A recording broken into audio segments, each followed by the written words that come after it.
I was wrong about Bitcoin. I need to say that out loud because I spent years publicly, loudly, and with complete confidence dismissing it. I called it a speculation. I called it a fad. I said it had no intrinsic value and that serious investors did not touch it. I said all of that on camera, in interviews, in front of audiences. And I was wrong, not a little wrong, fundamentally, structurally, embarrassingly wrong. And the reason I was wrong is more important than the fact that I was wrong, because the reason reveals a blind spot that I think millions of people share right now, a blind spot that is costing them wealth they will never get back. Here's what nobody tells you about being wrong. Being wrong and admitting it is not weakness. It is the most important financial skill there is. The investors who get destroyed, the ones who lose everything in crashes, who miss generational wealth opportunities, who hold the wrong assets all the way to zero, they are not destroyed by making mistakes. They are destroyed by refusing to update, by defending yesterday's position instead of tomorrow's opportunity. I updated. It took me longer than it should have. And what changed my mind is exactly what I'm going to share with you today, because I think a lot of you are sitting right now where I sat 5 years ago, skeptical, cautious, maybe a little dismissive. And I do not want you to be wrong as long as I was. Let me take you back to 2017. Bitcoin was having its first real moment in the mainstream. The price was climbing from a few $1,000s toward 20,000. The media was covering it. Ordinary people were buying it. And I was being asked about it constantly in interviews, at conferences, by readers of my books. My answer was consistent. I said, I don't understand it, and I don't invest in what I don't understand. That part was actually Rich Dad's teaching. He always said, never invest in something you cannot explain to a 10-year-old. So I felt justified. I felt principled. I felt like I was exercising the discipline of a serious investor rather than chasing a trend. Then Bitcoin crashed. It went from nearly $20,000 back down to 3,000. And I remember thinking I was right. Too volatile, too speculative, no fundamentals. I filed it away and moved on. But something kept nagging at me. It was a conversation I had with my friend and fellow investor, Andy Tanner, around 2019. We were sitting in a restaurant in Scottsdale, Arizona. Andy had been studying Bitcoin seriously for 2 years, and he pushed back on me in a way that I could not dismiss. He said, Robert, you keep saying Bitcoin has no intrinsic value, but tell me, what is the intrinsic value of the dollar? I started to answer, and then I stopped, because the answer my rich dad had actually given me back in 972 when Nixon broke the Bretton Woods system was nothing.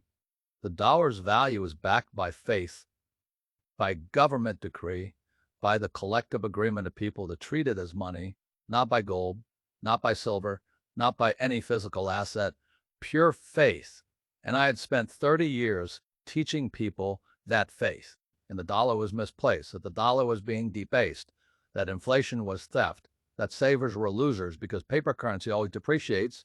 And here I was, dismissing Bitcoin because it was not backed by anything physical, while defending gold, which is also only valuable because humanity has collectively agreed it is valuable for 5,000 years.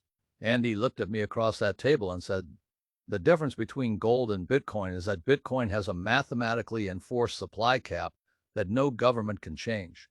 Gold, at least, theoretically, could be inflated by asteroid mining or new discoveries. Bitcoin cannot. It is the first asset in human history with a truly fixed, verifiable, uninflatable supply. I drove home from that dinner differently than I arrived. I spent the next 6 months going deep, reading the Bitcoin white paper, studying monetary history more carefully than I ever had, talking to people who had understood Bitcoin since its earliest days, and slowly, uncomfortably, the picture became undeniable. Rich Dad had spent his whole life teaching me one principle above all others. Scarcity creates value. Land is valuable because they are not making more of it. Gold is valuable because the supply grows slowly and cannot be conjured from nothing. His entire investment philosophy rested on owning scarce assets in a world of abundant paper currency. Bitcoin is the most scarce asset ever created, not just scarce mathematically, cryptographically, irrevocably scarce, 21 million coins forever.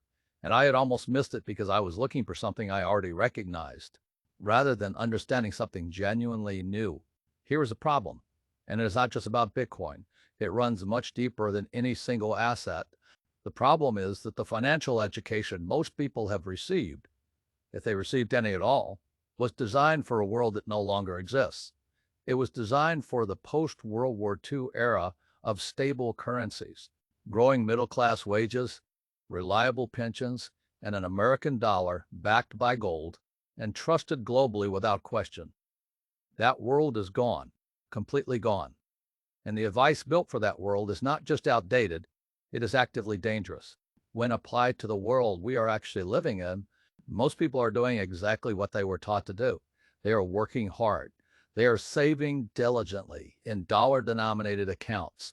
They are contributing to their 401 kilobits, which is mostly invested in stocks and bonds priced in dollars. They are paying down their mortgage on a house they believe is their biggest asset. They are trusting that if they follow these rules consistently for 40 years, they will retire comfortably.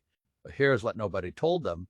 Since 1971, when the dollar was decoupled from gold, the United States has been running an experiment in unlimited currency creation. And the results of that experiment are now visible to anyone willing to look honestly. The dollar has lost more than 97% of its purchasing power in that time.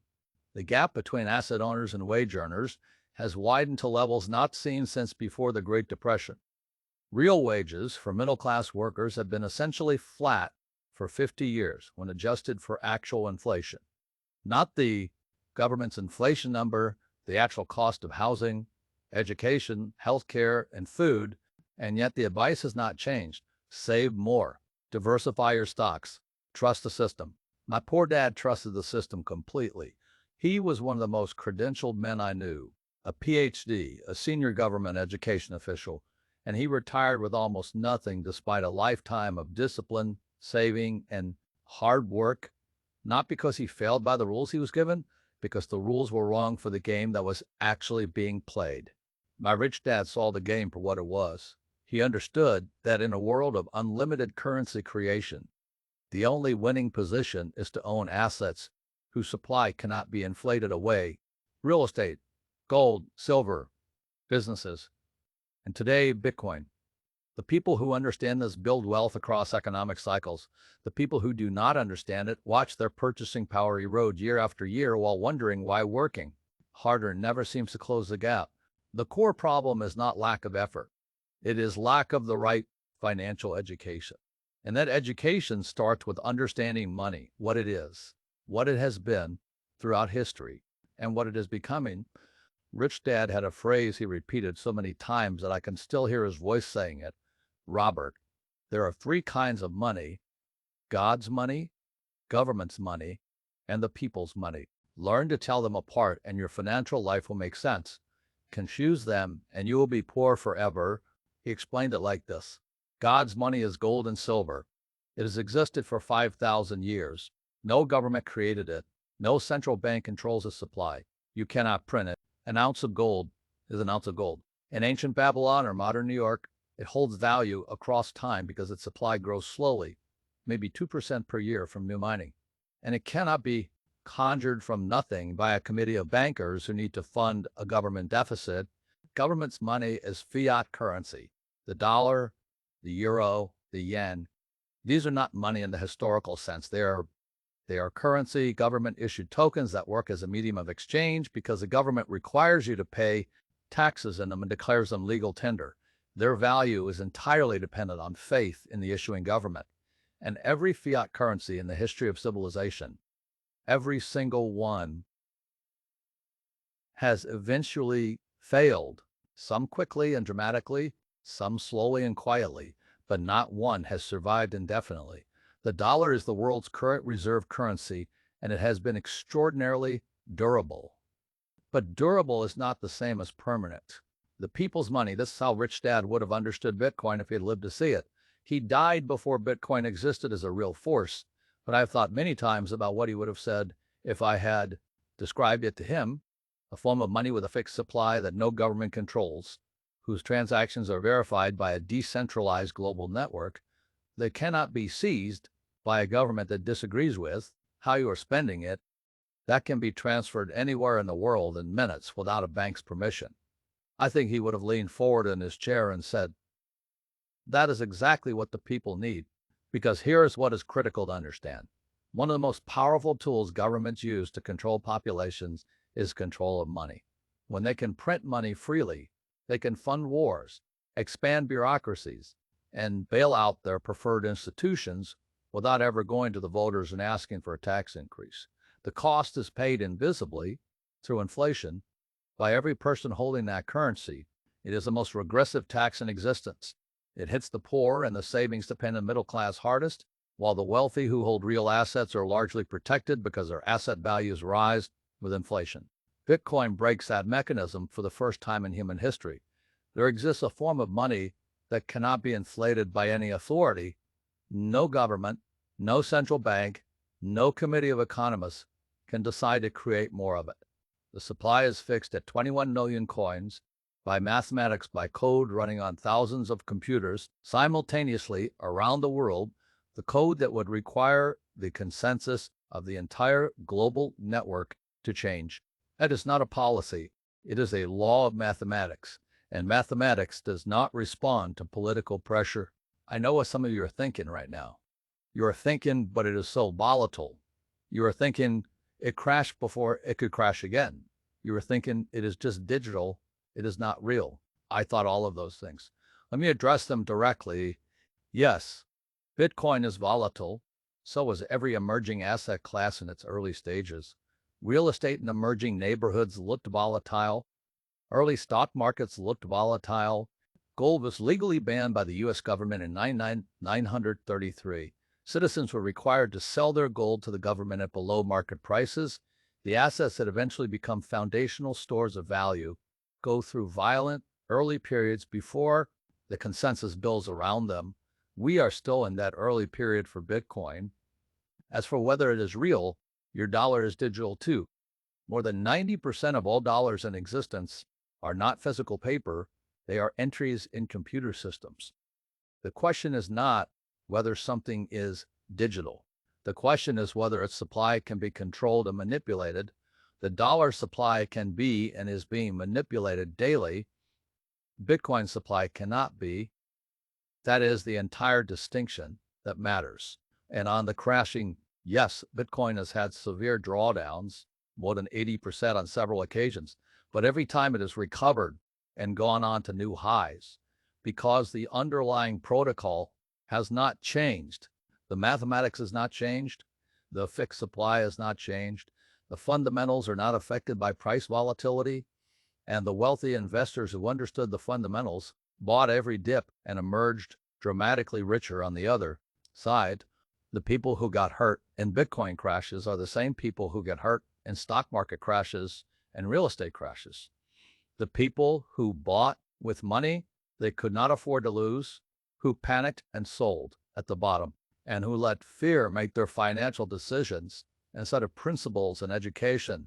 Let me give you exactly what I wish someone had given me before I wasted 5 years of dismissing Bitcoin. 3 concrete steps. Step 1. Study Bitcoin's monetary properties for a minimum of 30 hours before you invest a single dollar. I mean this seriously. Do not put money into something you do not understand. That was Rich Dad's rule, and it is a good one. But studying Bitcoin is not hard. It is one of the most documented, analyzed, and explained technologies in the world. Read the original Satoshi white paper. It is 9 pages long, freely available online, and surprisingly readable. Read about the history of money, understand what the gold standard was and why it was abandoned, understand what fiat currency is and how inflation works mechanically. Watch interviews with serious institutional investors who have adopted Bitcoin, not YouTube hype videos, not price prediction content, but serious intellectual engagement with the monetary thesis. By the end of 30 hours of honest study, you will either be convinced by the argument or you will have specific, educated reasons to remain skeptical. Either outcome is valuable. What is not valuable is dismissing it from ignorance, which is exactly what I did for too long. Understanding is not optional. It is the investment before the investment. Step 2. Start with a position you can psychologically hold through a 70% drawdown. This is practical and important. Bitcoin is volatile. If you invest $10,000 and it drops to $3,000, which has happened before and could happen again, will you panic and sell?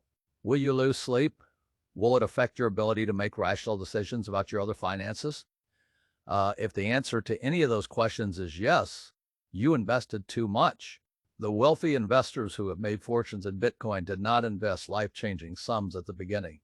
They invested amounts they could forget about, amounts so that if they went to zero would be painful, but survivable, and then they held through every crash, through every media death notice, through every regulatory scare.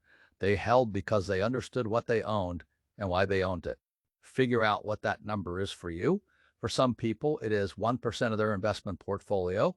For some, it is 5%. For others, it is more. The specific percentage is less important than the psychological test. Can you hold this through chaos without letting fear make your decision? Start there. Position sizing is not timidity. It is the discipline that lets you hold when everyone else breaks. Step 3, hold your Bitcoin in self-custody, not on an exchange. This is the step that separates serious Bitcoin holders from people who are simply speculating on price. When your Bitcoin sits on an exchange, you do not actually own Bitcoin. You own a promise from the exchange to give you Bitcoin if you ask, and exchanges can fail. FTX proved that catastrophically in 2022, wiping out billions of dollars of customer funds. Exchanges can be hacked.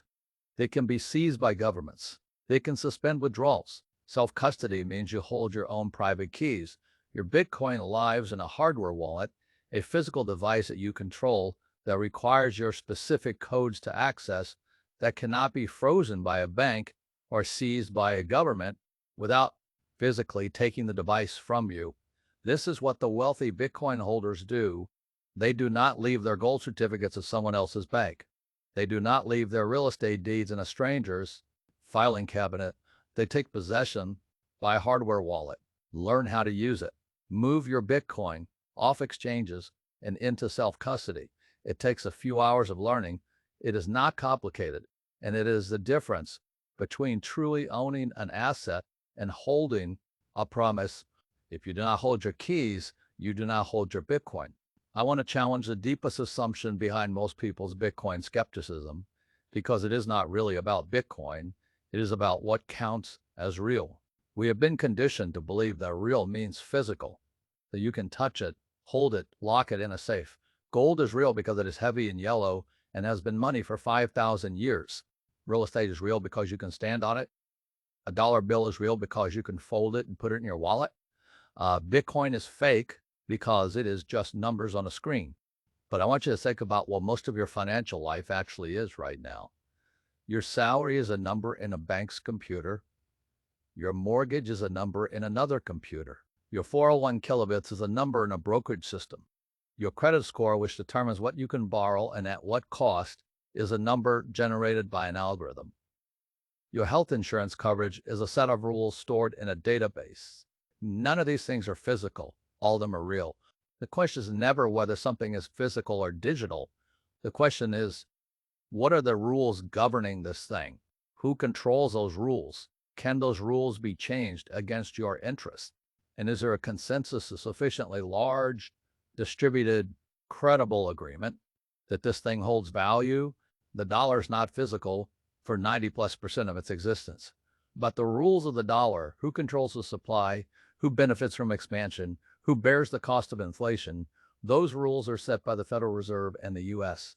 government, operating in their own interest, with your purchasing power as the adjustment mechanism when they overspend. Bitcoin's rules are set by mathematics, by code, by a global network of participants who have every incentive to preserve the integrity of the protocol because their own holdings depend on it. No single person, company, or government controls it. That distributed trust is not a weakness. It is the most powerful property a monetary asset can have. in an era when trust in centralized institutions is collapsing everywhere you look. My poor dad trusted institutions. He trusted banks, governments, pension managers, and financial advisors, and those institutions slowly, consistently, often legally eroded his wealth, not through malice, through incentive structures that prioritize their interests over his. My rich dad trusted principles, rules that did not change based on who held political power or which institution needed a bailout. Bitcoin is a principle encoded into mathematics. 21 million fixed forever. In a world of infinite money printing, that principle is not just valuable, it is revolutionary. And the people who understand it now, while the window of meaningful participation still exists, will look back on this moment the way early real estate investors look back on buying in 1975. You can dismiss it, I did, or you can study it, understand it, and decide for yourself based on knowledge rather than unfamiliarity. Let me tell you what is happening in the world right now while most people are asleep to it. Central banks globally have been accumulating gold at the fastest rate in 60 years, not recommending gold to their citizens, accumulating it for themselves. The same central banks that have told ordinary savers to hold currency are quietly converting their own reserves into the hardest asset available. That is not a coincidence. That is institutional knowledge being acted on at the highest levels, while the public is told nothing has changed. Meanwhile, institutional adoption of Bitcoin is accelerating at a pace that was unimaginable 3 years ago. Major corporations now hold Bitcoin on their balance sheets as a reserve asset. Sovereign wealth funds are allocating. BlackRock, the largest asset manager on earth, launched a Bitcoin ETF, and it became one of the fastest growing ETFs in the history of financial markets. These are not speculators. These are the most sophisticated, most conservative, most legally scrutinized financial institutions in the world, and they are buying Bitcoin.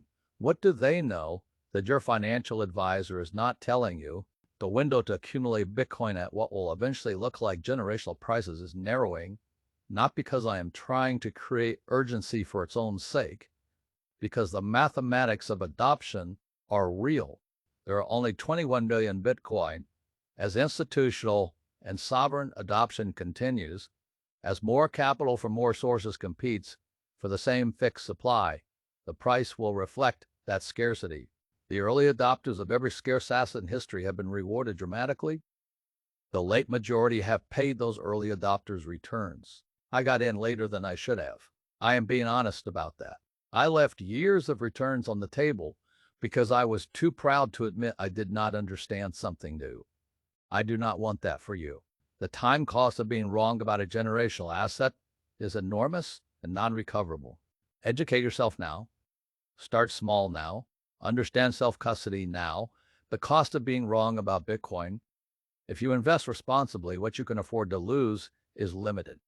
The cost of being wrong about ignoring it for another 5 years is a number you do not want to calculate. The window is open. Use it. Here is what changed my mind about Bitcoin and what I need you to take from today. Bitcoin is not a technology bet. It is not a speculation on price. It is a monetary thesis. The argument that in a world of unlimited fiat currency creation, a mathematically scarce, decentralized, unseizable asset will capture value over time the way gold has captured value across millennia. I was wrong to dismiss it because it was unfamiliar. I was wrong to hold my prior position past the point where new evidence demanded an update. The lesson is not just about Bitcoin. It is about intellectual honesty in investing. The most expensive words in finance are, I already know what I think about that. Stay curious. Stay willing to be wrong. Update when the evidence demands it. The investors who build lasting wealth are not the ones who are always right. They are the ones who recognize when they are wrong before it costs them everything. Here is your one action for today. Download and read the Bitcoin white paper. It is 9 pages. It is free. It is the foundational document of the most significant monetary innovation since the gold standard. You do not have to agree with it. You do not have to buy a single coin after reading it. But read it with an open mind, the same open mind you would bring to any investment opportunity and let the argument speak for itself. As my rich dad always said, the most dangerous words an investor can say are, I don't need to understand it to know it's wrong. I said those words about Bitcoin. I paid for it and missed opportunity. You do not have to. The next video goes into exactly how I structure my own hard money portfolio, gold, silver, and Bitcoin together, and what percentage I allocate to each. It is right there. Watch it next.